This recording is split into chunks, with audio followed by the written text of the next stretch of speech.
dream come true. All of a sudden I'm in front of these huge cameras. The guy that's shooting is like the cinematographer for like Freddy vs. Jason and The Secret Window with Johnny Depp. And like, I'm like, this is crazy.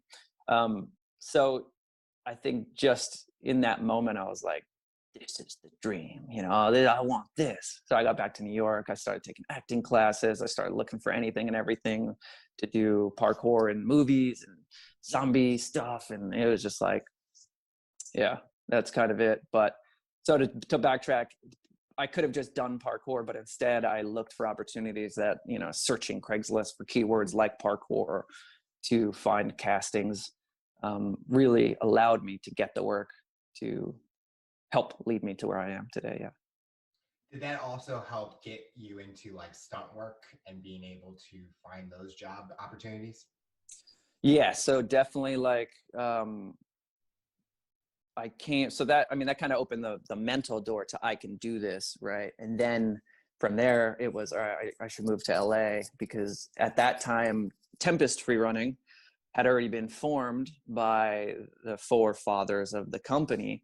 And their whole goal was to be like the premier parkour team for Hollywood and also in the sport.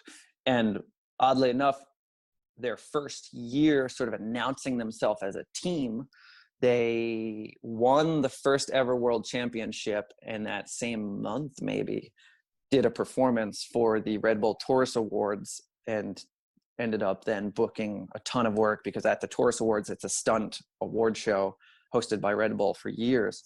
And they did this giant performance, flipping off of everything. And in the audience is all the top coordinators and stuntmen and da-da-da. So they're watching these young dudes do things that they're like, what? And then they started booking work immediately. So I had sort of taken note of their videos. They're doing the best videos, highest production value, shooting stuff on like the nicest cameras.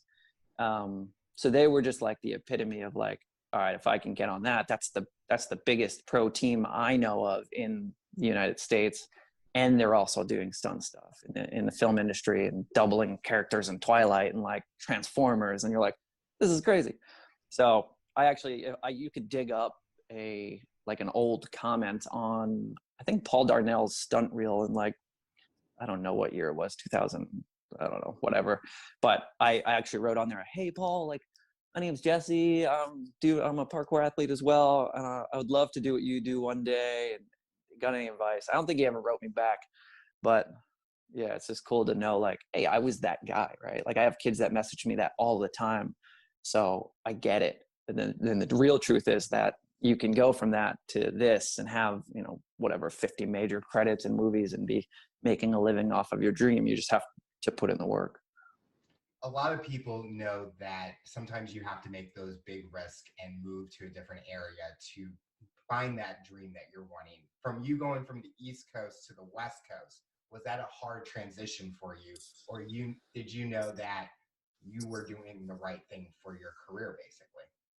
Oh, it was tough. I mean, I grew up in a family where everyone lives in the same town. Like Long Island is not a small town, but for whatever reason, my family stayed in like, you know, one town over, two towns over. They live next to each other. So like, there's not very many people, and even my brother and sister now live 5 minutes from my house. Everybody lives like so close together.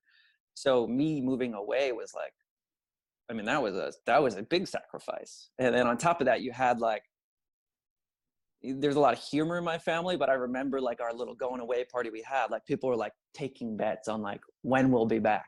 So it's like in this weird way, they're like betting on us to fail and come home.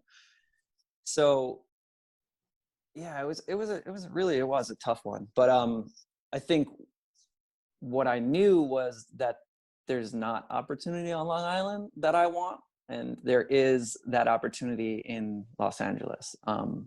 And not that it was like I got here and worked. Like I went through some big struggles, and like $30,000 worth of debt, like ups and downs, like boom bop, and it still is like in this industry, you're not really guaranteed anything, right? Like my name doesn't really, I mean, it helps get me work, but it's just like, I don't know. I guess you could always fight for it more. At some point, you just become a little complacent of like, yeah, maybe they'll call, or things like that. But I'm actually, just to mention, I'm writing a book right now called How to Become a Stuntman.